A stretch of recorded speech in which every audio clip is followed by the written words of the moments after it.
está o Douglas. Eu ia dizer, opa, onde ele foi? Eu ia dizer seminarista, mas ele não é mais seminarista. Agora ele já é teólogo, já se formou. Eita, agora. Em breve, isso aí.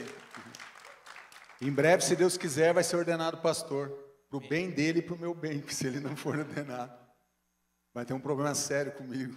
E eu vou ter outro problema sério para resolver. Estou brincando, o Douglas é um amigo, realmente, um homem que nos impressiona e tem nos ajudado aí na caminhada. E Deus vai usar ele nessa noite, realmente, para ele trazer uma palavra de Deus sobre as nossas vidas. Se coloque de pé. Vamos orar pela vida do Douglas. Vamos pedir que o Espírito Santo fale aos nossos corações nessa noite. Pai, teu filho está aqui. Ele é um homem de Deus, ele é um servo do Senhor. Ele se preparou, Pai, para trazer essa palavra nos nossos corações. Que ela venha como rema nessa noite. Que encontre um lugar nas nossas almas, no nosso coração, Pai. Que possamos ouvir, entender a tua voz através da vida do Douglas. Acalma as emoções dele. Usa ele para o louvor e glória do teu nome, em nome de Jesus. Amém, amém. Deus Amém. abençoe, meu filho. Obrigado, pastor.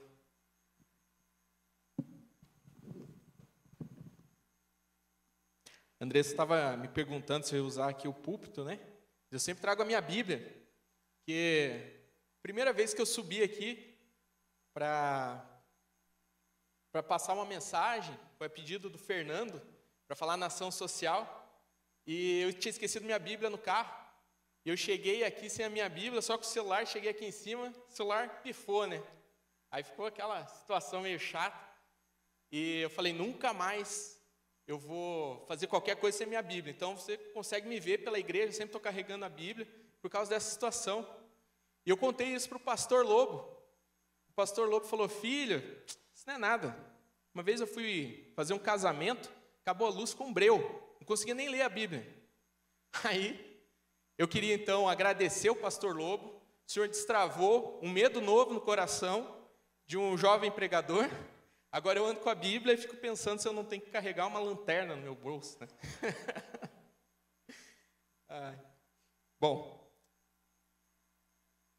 hoje queria falar com vocês, sobre ídolos. O que é um ídolo? Pelé, Garrincha, Romário, Ronaldinho Gaúcho. São as palavras que me vêm na cabeça quando eu começo a pensar sobre ídolos. Mas isso é um ídolo? É isso que a Bíblia está falando? É isso que a palavra de Deus está falando quando ela está se referindo a um ídolo? É alguém reconhecido? É um referencial na sua profissão? Um ídolo é tudo aquilo que ocupa o lugar de Deus. É tudo aquilo que nós colocamos, se coloca entre o nosso objetivo final, não é? Nosso objetivo final sempre é nos relacionar com Deus, encontrar Ele, poder viver com Deus, e a plenitude de Deus. O ídolo, ele sempre vai ocupar o lugar de Deus em nossas vidas. Eu sou uma criança da década de 80, né? Não sou uma criança, né? Sou adulto já. Mas eu fui criança na década de 80, e na década de 80 a gente teve a explosão dos videogames, né? Então eu era jogador de videogame lá, e eu vivi toda a evolução dos videogames no Brasil, começando lá pelo Atari, passando pelo Master System, Phantom System, o Nintendinho, Mega Drive, Super Nintendo. E a gente não tinha muito dinheiro lá, né? Então, ninguém tinha fita, né? Você tinha que ficar alugando fita, corria para alugar e tal. E na década de 90, no final da década de 80, começo da década de 90, a gente começou a viver assim, uma franquia que ia explodir no Nintendo, virar símbolo do Nintendo, né? Que é o Super Mario. Então, joguei Super Mario 1, Super Mario 2, Super Mario 3. E chegou até o Super Mario World, que era uma inovação na época. Era um jogo assim, com fases, né? Um jogo de plataforma, você jogava com um bombeiro que tinha que salvar uma rainha lá, né? Uma princesa cogumelo. E nesse Super Mario World, a questão nesse jogo era assim, ele tinha um mapa gigantesco. E você podia fazer a fase que você quisesse e ir para lados diferentes. Então, ele virava tipo um labirinto, assim, entende? E o jogo era gigantesco, né? Você podia escolher várias formas de terminar o jogo. Eu acho que um dos primeiros nessa categoria, que hoje é tão comum.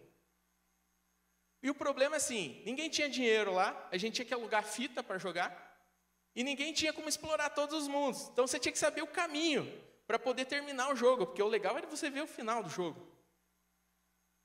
E como ninguém tinha terminado, ninguém sabia o caminho, mas ainda bem que existiam as revistas de jogos. Na minha época existia uma revista chamada Super-Herói, e eu me lembro que a manchete, assim, né, o título da revista era Como terminar Super Mario World em 1 hora com 99 vidas. Foi no bairro, assim, foi uma febre, né? Todo mundo atrás dessa revista. Vamos achar essa revista, vamos comprar essa revista, vamos alugar o jogo e vamos terminar esse negócio. E conseguimos. E a palavra de Deus é mais ou menos como um mapa que nos leva para o nosso objetivo, que nos encaminha para lá, para esse relacionamento verdadeiro com Deus, esse relacionamento pleno com o Pai. Em Êxodo 20, Deus está falando com Moisés, está entregando esse mapa para Moisés, para o povo dele, para o povo de Israel. E ele fala assim, primeira instrução de Deus para o povo: eu sou o Senhor teu Deus, que te tirou do Egito, da terra da escravidão. Não terás outros deuses além de mim. Não farás para ti nenhum ídolo, nenhuma imagem de qualquer coisa no céu, na terra ou nas águas debaixo da terra. Deus se apresenta para Moisés com a sua identidade, falando quem ele é, e trazendo uma proibição para o povo, que é para eles não fazerem nenhum tipo de ídolo, nenhuma imagem de qualquer coisa no céu, na terra ou nas águas. Esse mandamento, essa orientação para a vida, é para que o povo de Deus se mantivesse no caminho, pudesse ter acesso ao Pai.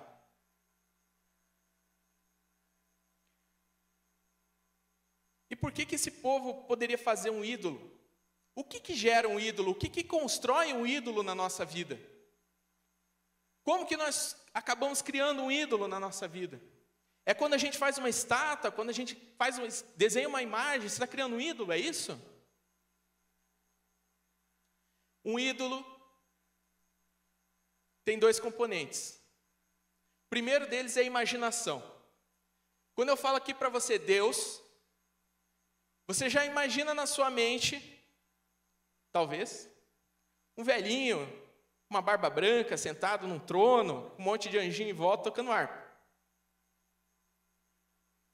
Nós somos aqui umas 300, 400 pessoas. Se eu desse um papel para cada um aqui, pedisse, desenha aí teu Deus, nós teríamos 300, 400 deuses diferentes nessa sala. A nossa imaginação é responsável por criar ídolos. Mas o maior componente na criação de um ídolo não é a nossa imaginação, não é a sua habilidade em construir uma escultura ou desenhar uma imagem. O maior componente na criação de um ídolo é o nosso medo. O medo constrói ídolos. E você pode ver isso analisando os deuses da mitologia antiga. Cada deus daquele é fruto de um medo.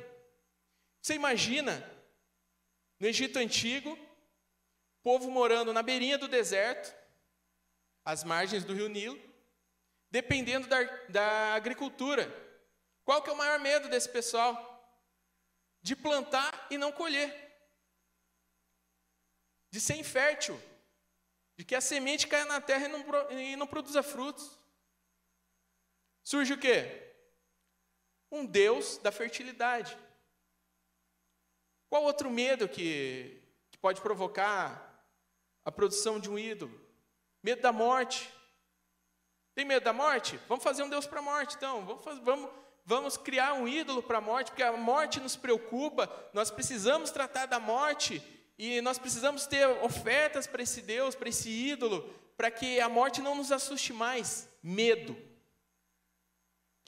E talvez a gente caia no risco de, hoje em dia, olhar e achar que, bom, isso é um problema da antiguidade, hoje em dia a gente não acredita mais nesses deuses. Você deixou de ter imaginação? Você deixou de ter medo? Então o ídolo existe hoje também. Talvez ele tenha uma outra roupagem.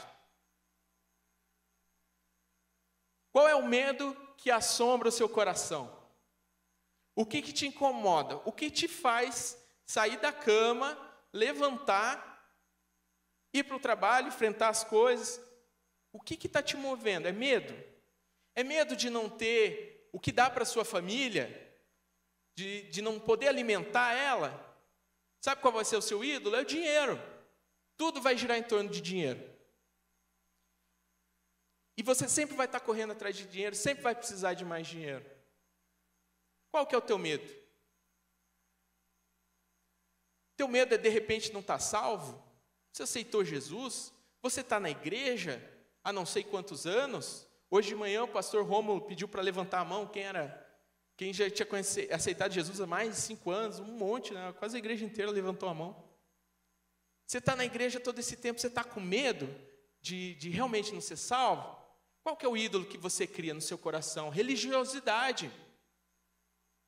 A igreja passa a ser o local onde você vem, porque você precisa bater um ponto espiritual. Você precisa marcar sua presença ali, porque, vamos ver, de repente lá no dia do juízo, eles vão contar aquele dia que eu fui na igreja no domingo. Eu vou participar de ministério. Tem oração? Vou fazer oração. Tem jejum? Vou jejuar. Vou dar dízimo. Percebe que o ídolo, ele não é definido pelo local onde ele está? Ele está relacionado com o medo no nosso coração? É isso que mostra realmente aquilo que você adora, aquilo que você vive em função de?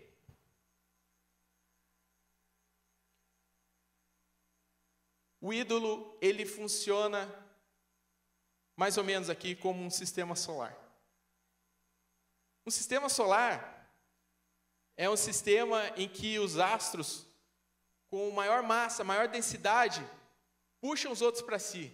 Os de menos densidade, menos massa, vão orbitar em volta deles, vão ficar girando em volta do maiorzão. Imagina o maiorzão lá. Então, aqui no nosso sistema solar é o Sol. Quem deveria ser o centro do nosso sistema solar aqui nessa analogia? Deus. O que é o ídolo? É um astro que é alimentado por medo e que tem uma massa e uma densidade maior que o Sol. O que vai acontecer com esse sistema? Em vez de os planetas girarem em torno do Sol, eles vão girar em torno desse outro astro, desse ídolo, que é maior do que o Sol, e vão ficar girando em volta dele. Percebe que nesse sistema que eu estou mostrando, nessa analogia que eu estou fazendo com vocês aqui, não adianta você pegar o ídolo, que está maior que o Sol, está com uma massa maior, alimentado pelo seu medo, e falar assim, não, eu vou tirar ele do centro e vou botar ele aqui no ladinho, ele vai fazer uma órbita diferente. Não vai acontecer, meu irmão. Sabe por quê? Porque ele é tão grande que assim que você mudar ele de órbita, botar ele em outro desses círculos aqui que eu estou mostrando, todo o sistema vai se organizar em volta dele de novo, inclusive o Sol. Veja que num sistema de idolatria, o seu conhecimento sobre Deus não vai influenciar muita coisa. O fato de você acreditar em Deus, de acreditar em Jesus, não vai fazer diferença se Ele não for a coisa mais importante na sua vida. Se Ele não for o maior astro desse sistema. Então, qual que é o problema do ídolo? O ídolo precisa ser destruído. O ídolo não pode ser alterado de lugar, não pode ser movido, porque não vai adiantar, da forma que eu expliquei. O ídolo precisa ser destruído em nossa vida, para que Deus volte a ser o centro de nossas vidas e as coisas passem a orbitar em volta dele novamente. Em 2015, eu estava terminando as minhas férias, e a gente tinha voltado de viagem, eu estava com uma amidalite, eu acho, assim, muito forte. E para quem não sabe, eu sou médico, minha esposa também. Aí eu fiz uma prescrição lá para mim mesmo, né? Fiz um antitérmico, um antibiótico e um anti-inflamatório. Tomei os 3 juntos. Resolvi isso de uma vez. Pá! Em alguns minutos, meu coração começou a bater muito rápido. Eu comecei a inchar que nem um balão. Comecei a ficar com a cabeça pesada. Me olhei no espelho, assim, estava parecendo que estava explodindo já. Falei, meu Deus, estou parecendo o incrível Hulk aqui em transformação, né? Aí fui até a sacada da minha casa, a Gabi, a minha esposa, estava com minhas filhas no parquinho, gritei para ela, estou passando mal, sobe aqui. Enquanto ela subia, eu tive um desmaio. Aí quando eu recuperei a consciência, eu pensei, estou tendo uma reação alérgica, estou tendo um choque anafilático, eu vou morrer. Meu Deus, cuida das minhas filhas, cuida da minha esposa, que tudo fique bem. Aí a Gabi chegou, eu fui levantar, desmaiei de novo. Aí a Gabi olhou para mim e falou assim, meu Deus, você está chocando. Eu falei, eu sei. E daí, imagina, eu tenho o dobro do peso da Gabi, né? Aí ela tentando me segurar, eu caindo, desmaiando. E daí eu desmaiava, acordava de novo. Eu ouvia ela falando, eu sei o que eu tenho que fazer, mas eu não tenho adrenalina aqui, né? O tratamento é adrenalina, aplicar adrenalina. E a gente não tinha adrenalina, a gente tinha chegado de viagem lá. E eu pensei novamente, Senhor Deus, eu queria falar com as minhas filhas, eu queria dar uma orientação para elas, eu queria falar para elas, filhas, fiquem no caminho do Senhor. Não sigam ídolos, né? Dá toda essa recomendação. E desmaiei novamente. Graças a Deus, a Gabi conseguiu chamar um táxi, chamar o porteiro, me colocarem dentro de um táxi, me levar para o hospital. Cheguei lá, me aplicaram adrenalina na hora. E o abençoado me aplicou Fenergan, que nessa hora não adiantava mais para nada. E eu tenho uma sensibilidade muito grande a Fenergan, me dá um sono. Dormi 2 dias. Só levantava para ir no banheiro, a Gabi batia na porta assim, você vai querer comer? Eu não quero dormir. E até hoje, eu tenho minhas dúvidas, né? Porque, para quem não sabe, a Gabriele, ela é alergologista, né? Ela trabalha com alergia. Se tem uma coisa que ela sabe tratar, é a anafilaxia. Eu cheguei para ela e falei, mas por que você deixou me aplicar em Fenergan? Ela, eu não queria influenciar eles na conduta. Falei, tá bom, né? Querendo me dar um sossega-leão lá 2 dias para ficar dormindo. Fiquei em coma praticamente. Mas quando você vê que a morte é uma possibilidade real na sua vida, que a morte ela realmente pode acontecer, o que vem na nossa cabeça são as pessoas que a gente ama e aquilo que a gente queria, que a gente mais quer, acredito, é você poder falar, poder dar um último conselho para essa pessoa, poder falar com ela, falar, te amo, e olha, se cuida, né? Aquelas despedidas, pelo menos. Paulo passou por uma experiência como essa, na prisão. E ele estava na prisão, sabia que a morte viria. Em mais ou menos 60, 62 depois de Cristo, ele estava preso. E ele escreve uma carta com essas últimas orientações para as pessoas que ele ama, na cidade de Éfeso. Uma cidade onde ele ministrou há muito tempo, onde ele cuidou da igreja, onde ele discipulou pessoas, onde ele defendeu a fé. A morte dele acabaria chegando ali em 64, 67. Estava perto a morte. Ele sabia disso. E nesse momento ele escreve uma carta para os seus amados.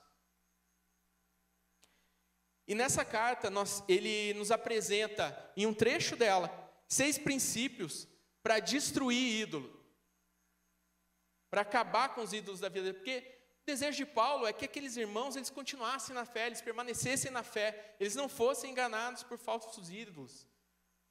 Ele queria esses irmãos salvos. Abra sua Bíblia em Efésios 4, nós vamos ler do 1 ao 16. Paulo escreve assim, depois de lembrar, os Efésios quem eles são, ele fala dessa forma com eles. Como prisioneiro no Senhor, rogo-lhes que vivam de maneira digna da vocação que receberam. Sejam completamente humildes e dóceis e sejam pacientes, suportando uns aos outros com amor. Façam todo esforço para conservar a unidade do Espírito pelo vínculo da paz. Há um só corpo, um só Espírito, assim como a esperança para a qual vocês foram chamadas é uma só.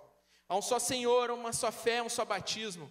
Um só Deus e Pai de todos, que é sobre todos, por meio de todos e em todos. E a cada um de nós foi concedida a graça conforme a medida repartida por Cristo. Por isso é que foi dito, quando ele subiu em triunfo às alturas, levou cativo muitos prisioneiros e deu dons aos homens. Que significa ele subiu, senão que também que descer às profundezas da terra? Aquele que desceu é o mesmo que subiu, acima de todos os céus, a fim de encher todas as coisas.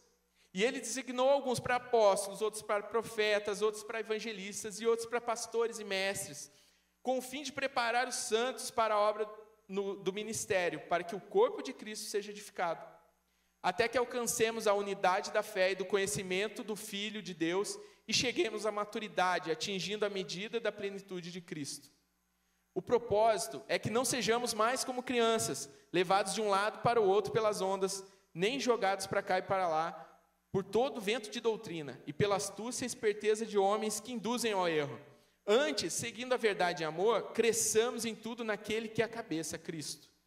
De todo o corpo ajustado e unido pelo auxílio de todas as juntas, cresce e edifica-se a si mesmo em amor, na medida em que cada parte realiza a sua função. Primeiro princípio que Paulo trabalha com os Efésios é a identidade. Ele está dizendo assim, gente, lembrem quem vocês são. Lembrem para o que vocês foram chamados, qual que é o seu propósito.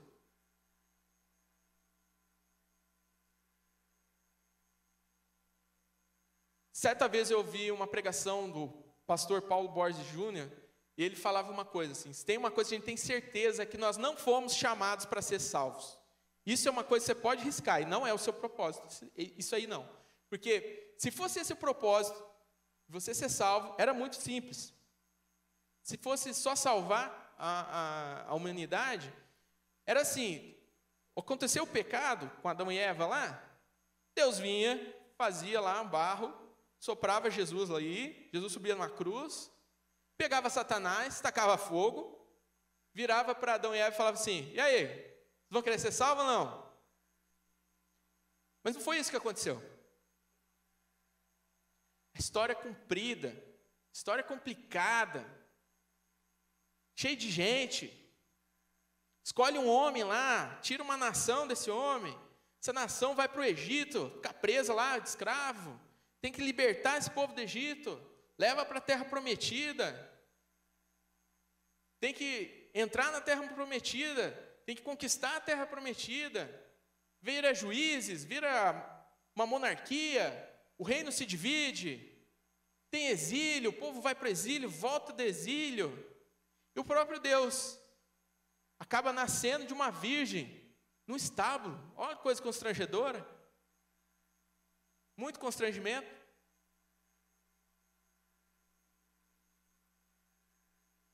O que tem no meio disso tudo? Tem relacionamento. Nosso Deus é um Deus relacional. Gênesis 1:26 diz que Deus, quando vai criar o homem, diz, façamos o homem a nossa imagem e semelhança. Façamos. Nós temos um Deus que é triuno, uma trindade. É um Deus que se relaciona, são 3 pessoas em uma que se relacionam tão perfeitamente, você não consegue nem dividir, nem separar. A gente acha que Deus estava sozinho, precisava de alguém para conversar lá. Precisava de incomodação não, irmão. Tinha tudo lá com Ele mesmo. Nós somos o fruto, nós, que eu digo, nós, os seres humanos, o cosmos, é fruto do relacionamento, do transbordar de amor, do relacionamento de Deus com Ele mesmo. O nosso propósito é sermos imagem e semelhança desse Deus que é relacional. Lembre quem você é. Lembre para aquilo que você foi chamado. Esse é o primeiro princípio que Paulo nos passa. O segundo princípio que Paulo vai tratar com a gente é da unidade. Quem aí já viu o pastor Lobo falando de unidade? Ele sempre mostra o filme lá, um trechinho do filme Gladiador, né? Que eles fazem uma parede de escudos e tal. E daí o cara que sai do meio da parede acaba levando uma flechada. Isso explica, de fato, muito bem o que é essa unidade. A parede de escudo era um instrumento militar, né? Era uma formação militar em que o escudo protegia quem estava carregando e a pessoa que estava à sua esquerda. O seu lado direito ficava para você estocar lá o inimigo, né? E o seu lado direito era protegido por alguém que estava à sua direita. Então, o seu escudo, e Paulo vai falar depois, no final de Efésios ali, Efésios 6, sobre a armadura da fé, né?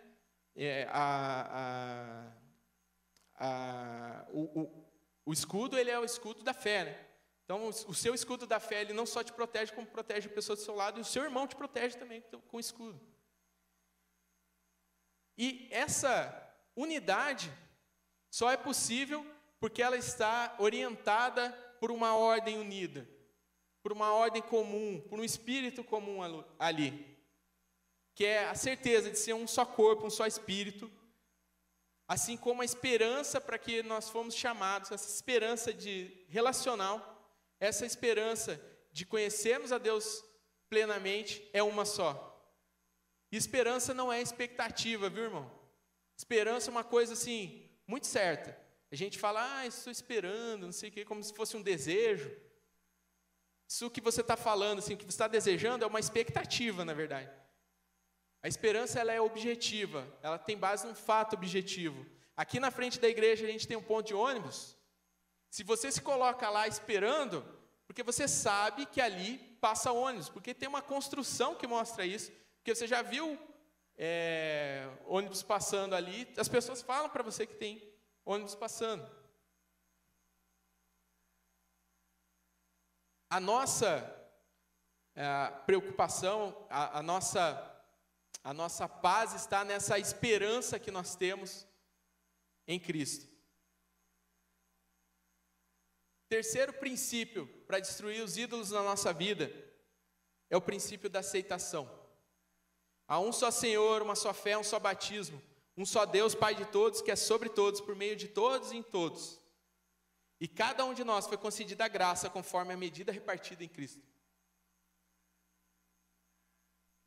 O seu irmão que está do teu lado, o seu irmão com quem você troca 4 palavras e você discorda de 5 do que eles falam, esse irmão é um corpo com você. Ele é um com você. É a partir daí que as coisas começam a ser entendidas. Qual que é o nosso erro, né? A gente cria expectativas sobre o nosso irmão. A gente coloca condições para que ele seja o nosso irmão. Se ele fizer tal coisa, se ele acreditar tal coisa, então daí ele é meu irmão. A gente tem um compromisso muito sério com aquilo que nós entendemos de Deus. Mas não é para isso que nós fomos chamados. Nós fomos chamados para ter um compromisso com o Deus com o qual nós nos relacionamos. Quando nós começamos a nos relacionar com Deus, nós começamos a ter experiências. E o nosso problema é que a gente toma essas experiências como uma verdade absoluta, que deve ser imposta para o nosso irmão. Então, se Deus falou comigo de determinada forma, Ele só vai falar dessa forma com todo mundo. Então, se eu tive uma experiência que eu estava tendo um choque anafilático, alguém botou a mão na minha cabeça e me curou na hora, é só desse jeito que Deus vai agir. Deus não vai agir capacitando minha esposa com metade do meu peso para conseguir se organizar e me levar para o hospital a tempo. Isso não é Deus. A gente começa a colocar condições. O nosso irmão, ele tem que estar vestido de terno, não importa se está quente. Tem que estar de terno, tem que estar de saia. Quem não está assim não é de Deus. Ou o contrário. Não, legal é fundo, tela preta aqui, ó, parede preta, igreja parede preta. Se está pintado de alguma outra coisa, se está de branco com letra dourada, não é de Deus. O pessoal não entendeu a graça. Você está me entendendo? Nós nos tornamos a medida de todas as coisas e queremos impor isso para as pessoas. Você está colocando Deus numa caixinha e achando que Deus só age dessa forma. Você acha que só um determinado ministério que Deus pode agir? Você acha que quem não está nesse ministério não encontrou de verdade Deus? Ou você acha que quem escuta determinada música não é de Deus? Ou quem gosta de determinado esporte não é de Deus? Quem joga determinado esporte não é de Deus? Você está se tornando a medida de julgamento para as outras pessoas, para ser um juiz do seu irmão. Não foi para isso que você foi chamado. Isso é um ídolo que você está criando na sua cabeça. Uma igreja que só existe na sua cabeça. E esse é um caminho de profunda decepção para você. Porque você primeiro vai se decepcionar com o seu irmão. Porque você acha que se ele entendeu a mesma coisa que você de Deus, ele tem que ter a mesma atitude que você. Se ele não tem, ele não é seu irmão. Aí já se decepcionou com o irmão. Aí você se decepciona com Deus. Porque assim, Deus começa a não responder da forma como você esperava. Então daí você fica bravo com Deus. Fala, Deus, você sempre fez isso. Como é que você não faz agora? Como é que esse ímpio está aí, continua de pé e tal? Por fim, você se decepciona com você mesmo. Porque você acreditou num Deus, você passa a falar, não, então acho que eu não entendi Deus. Talvez esse Deus nem exista.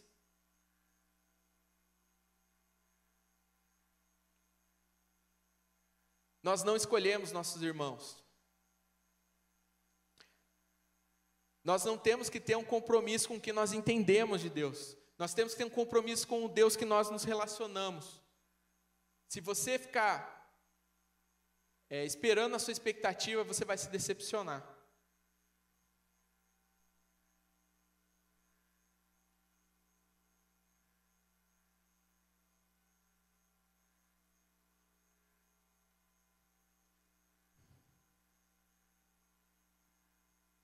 O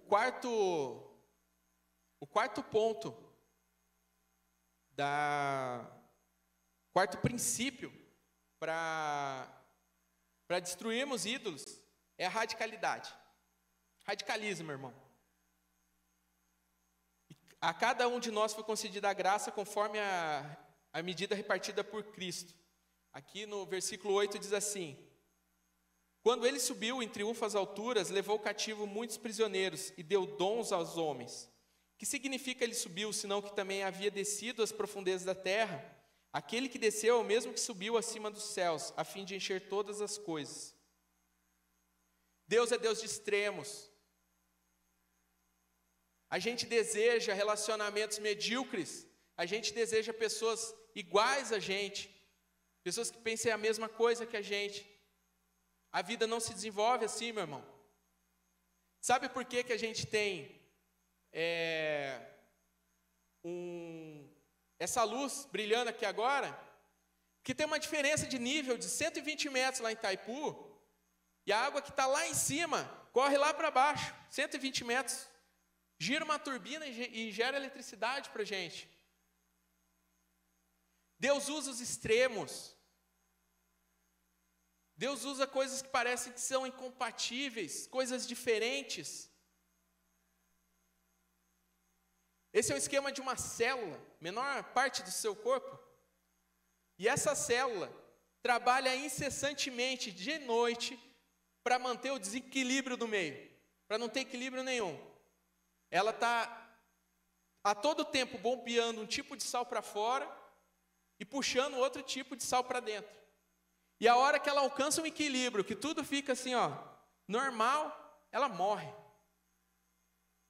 A vida só se desenvolve com a diferença, com esses extremos. Nós temos 2 olhos no nosso corpo para poder ter noção de profundidade. Você não pode retirar seu olho esquerdo e não sofrer nada. Você continua enxergando, mas você perde sua capacidade de profundidade, de perspectiva. A diferença nos dá perspectivas diferentes, nos leva para lugares onde a gente não iria sozinho. O 5º princípio é da diversificação. Deus nos dá dons para que nós possamos trabalhar juntos. Não há igualdade no trabalho em comunidade. É um mestre, um evangelista, é um professor, é um profeta, que estão trabalhando juntos, fazendo coisas diferentes para chegar num lugar comum, como um corpo. E você não pode tirar um deles dali. O corpo precisa de cada um deles. Se você tiver um apóstolo sozinho, ele vai levar a igreja para um lugar e vai ficar gente perdida pelo caminho. Você precisa de um pastor junto para estar levando todo mundo junto. O pastor não pode ir sozinho também, porque senão a igreja não cresce. Ele vai querer ficar só com os 10, 15 que ele gosta ali, cuidando deles, a igreja não vai crescer. Você não pode ter um mestre sozinho, porque senão a coisa não vai evoluir. Vai ficar só na letra ali, aquela igreja fria. Não pode ter um profeta só, com aquele reteté todo e tal. E você não pode ter um evangelista sozinho, porque senão a porta da igreja fica arreganhada lá. É graça para todo mundo, não tem juízo, a igreja fica cheia de gente, com uma profundidade nenhuma, vai todo mundo para o inferno. Precisa de um mestre para estar ali para ajudar. Nós, na próxima semana, teremos a nossa feira de ministérios, e eu quero deixar essa palavra para você. O seu ministério faz falta nessa igreja. Se você é um evangelista, quero dizer que tem um mestre que está precisando ser avivado lá pela sua empolgação. Se você é um mestre, eu quero dizer que tem um evangelista lá. Se você não estiver junto, meu irmão, a gente vai para o lado errado aí como igreja. A igreja precisa de você. Venha, traga seus dons. Nós precisamos uns dos outros. Por mais que a gente possa estar passando por momentos em que a paz parece distante, e a gente deseja tranquilidade, quero dizer que tranquilidade é o que a gente tem no cemitério. Paz é aquilo que o soldado deseja quando ele está na frente de batalha. Ele só quer voltar para essa muvuca da cidade, poder trabalhar, poder sustentar a família dele. Às vezes a gente tem medo porque nós fomos feridos na igreja, porque nós vivemos ministérios em que a gente ficou super cansado, em que a gente discutiu. E a palavra de Deus diz: nesse mundo vocês terão aflições. Jesus fala isso para os discípulos. Mas tenham ânimo, eu venci o mundo. Vai ter aflição sim, meu irmão. E nós vamos ter paz que excede todo entendimento. Guardará os nossos corações e mentes em Cristo Jesus. Você é chamado para ter paz, você não é chamado para ser tranquilo. A igreja não é o local da tranquilidade, é o local da paz em Cristo. Que tem aflições, que tem discussão, mas tem vida abundante. O último princípio é o princípio do amadurecimento. Paulo orienta os efésios a crescer em tudo naquele que é o cabeça Cristo, em verdade e em amor.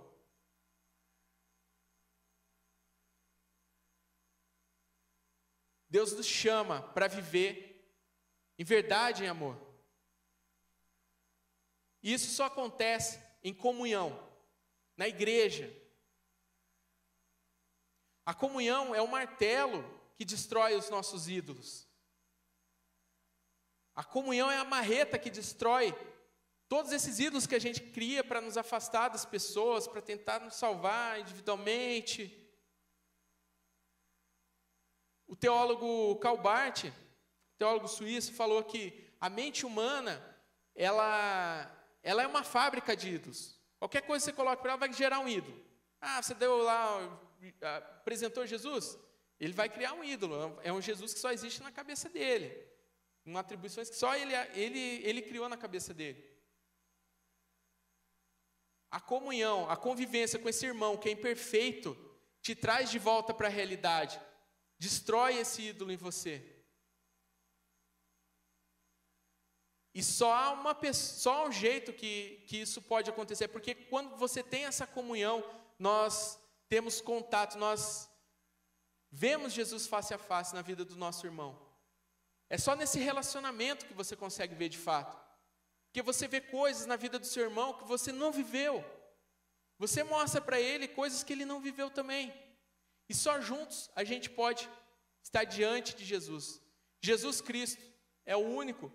A visão do Deus verdadeiro, a visão de Jesus Cristo, é a única coisa que pode acabar com esse ídolo de forma definitiva. E é isso que Paulo está ensinando aos Efésios. Depois de toda essa conversa, depois de todas essas orientações, meu irmão, só Jesus pode te salvar de verdade, pode te dar paz no coração, pode tirar esse medo que você tem.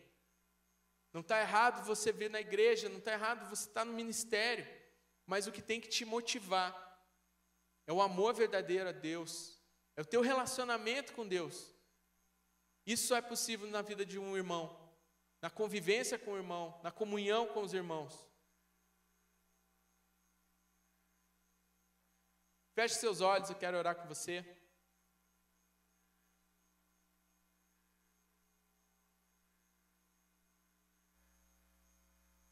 Quero falar com você que de repente vive com medo, que você ainda não encontrou com Jesus, mas você quer esse Deus que vai destruir os ídolos e que vai te levar para um lugar de vida e vida em abundância.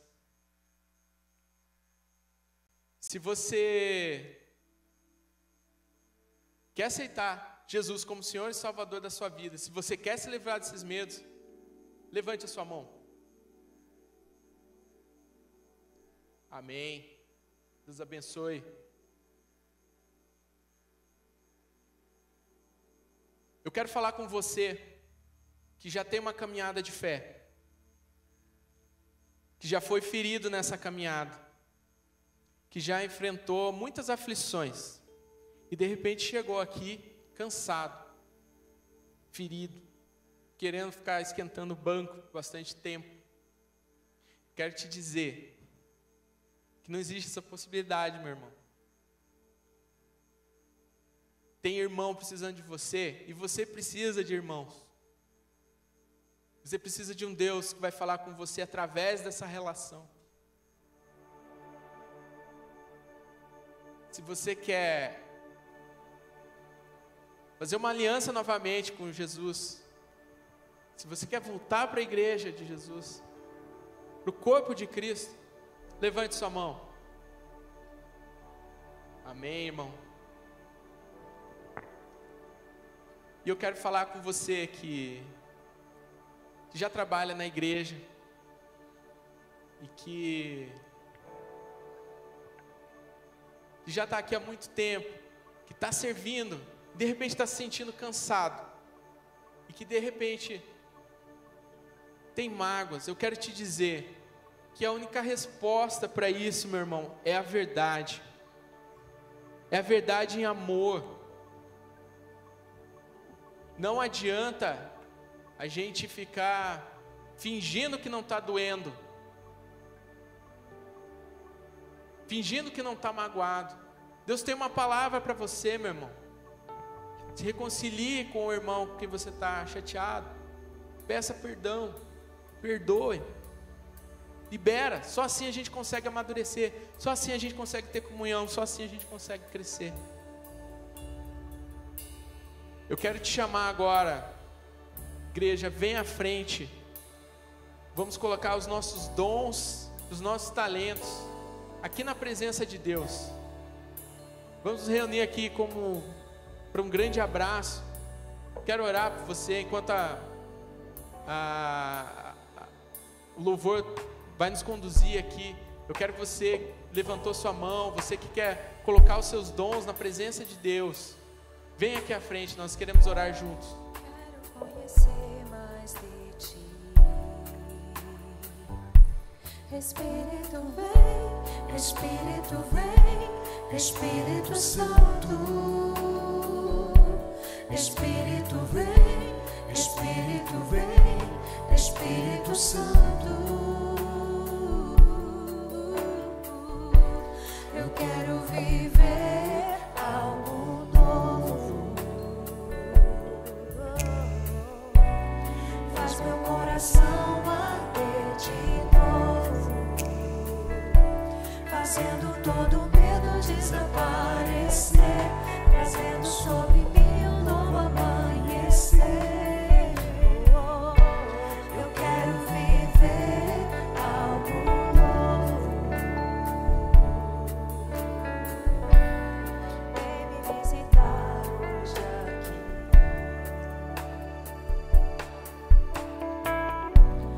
Quero conhecer mais de ti. Então vem, Espírito vem, Espírito vem, Espírito Santo. Espírito vem, Espírito vem, Espírito Santo. Espírito vem, Espírito vem, Espírito Santo. Espírito vem, Espírito vem, Espírito Santo. Eu quero viver algo novo.